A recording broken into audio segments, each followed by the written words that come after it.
Hi hello ನಮಸ್ಕಾರ welcome to K M channel by ಸಂದ್ರ friends. ಇವತ್ತೊಂದು ಕೆಂಪು ದಂಟಿನ ಸೊಪ್ಪಿಂದ ಪಲ್ಯ ಮಾಡ್ತಾಯಿದ್ದೀನಿ. ವಿಡಿಯೋನ ಕೊನೆ ತನಕ ನೋಡಿ ಫ್ರೆಂಡ್ಸ್, ಎಲ್ಲೂ ಸ್ಕಿಪ್ ಮಾಡಬೇಡಿ. ಇದಂತೂ ತುಂಬಾ ಒಳ್ಳೆಯದಿದೆ. ಕೆಂಪು ದಂಟಿನ ಸೊಪ್ಪು ನೋಡಿ, ನಾನು ಕೆಂಪು ದಂಟಿನ ಸೊಪ್ಪನ್ನ ಬಿಡಿಸಿ ತೊಳೆದು ಇಟ್ಕೊಂಡಿದ್ದೀನಿ. ಒಂದು ಕಟ್ಟಷ್ಟು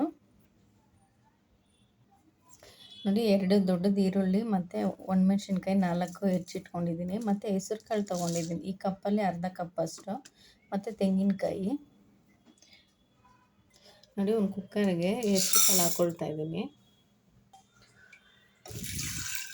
ಇವಾಗ ಇದು ಮುಳುಗೋ ಅಷ್ಟು ನೀರು ಹಾಕ್ಕೊಂಡು ಬೇಯಿಸ್ಕೊಳ್ಳೋಣ. ಒಂದು 3 ಕೂಗಿಸ್ಕೊಳ್ಳೋಣ. ಇದಕ್ಕೆ ಸ್ವಲ್ಪ ಉಪ್ಪು ಹಾಕ್ತಾಯಿದ್ವಿ.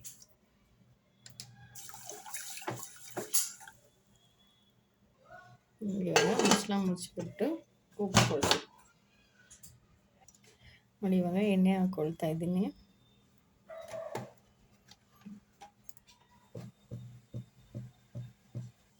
ಎಣ್ಣೆ ಬಿಸಿಯಾಗಿದೆ. ಜಜ್ಜಿದ ಮತ್ತು ಬೆಳ್ಳುಳ್ಳಿ,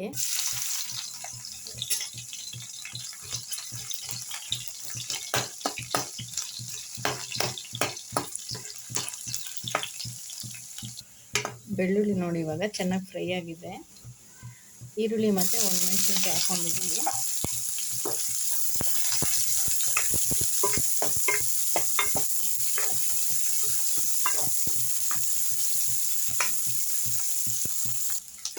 ಇವಾಗ ಈರುಳ್ಳಿನ ಚೆನ್ನಾಗಿ ಫ್ರೈ ಆಗಿದೆ ನೋಡಿ. ಕಟ್ ಮಾಡ್ಕೊಂಡಿರೋಂಥ ಸೊಪ್ಪು ಹಾಕ್ಕೊಳ್ತಾ ಇದ್ದೀನಿ.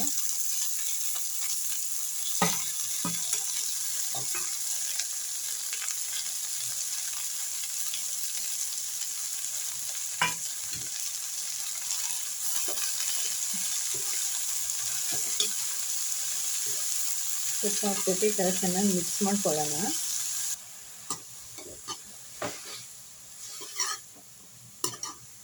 ಇವಾಗ ಇದನ್ನು ತಟ್ಟೆ ಮುಚ್ಚಿಬಿಟ್ಟು ಬೇಯಕ್ಕೆ ಬಿಡೋಣ.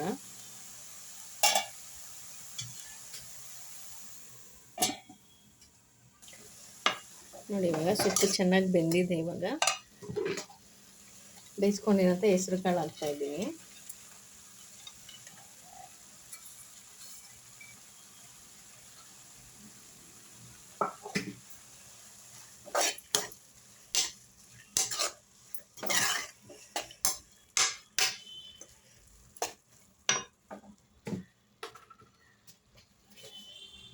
ಅವಾಗ ಕಾಳು ಬೇಯೋಕ್ಕೆ ಉಪ್ಪು ಹಾಕಿದ್ವಿ. ಇವಾಗ ಸೊಪ್ಪಿಗೆ ಸ್ವಲ್ಪ ಉಪ್ಪು ಹಾಕ್ಕೊಳ್ಳೋಣ.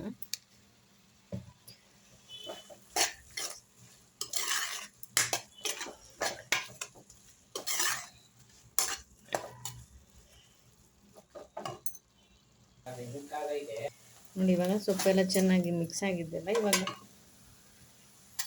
ತೆಂಗಿನಕಾಯಿ ತುರಿ ಸೇರಿಸ್ತಾ ಇದ್ದೀನಿ.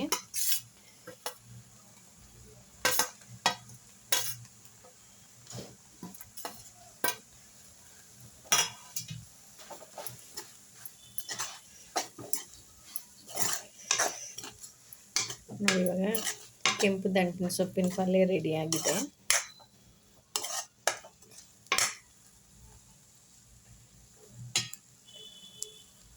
ಸ್ಟವ್ ಆಫ್ ಮಾಡೋಣ. ನೀವು ಮನೇಲಿ ಒಂದ್ಸಲ ಟ್ರೈ ಮಾಡಿ ಫ್ರೆಂಡ್ಸ್. ಹೇಗೆ ಬಂತು ಅಂತ ಕಮೆಂಟ್ಸ್ ಮಾಡಿ. ಇನ್ನೊಂದು ವಿಡಿಯೋದಲ್ಲಿ ಸಿಗ್ತೀನಿ. Bye friends, take care. Thank you for watching.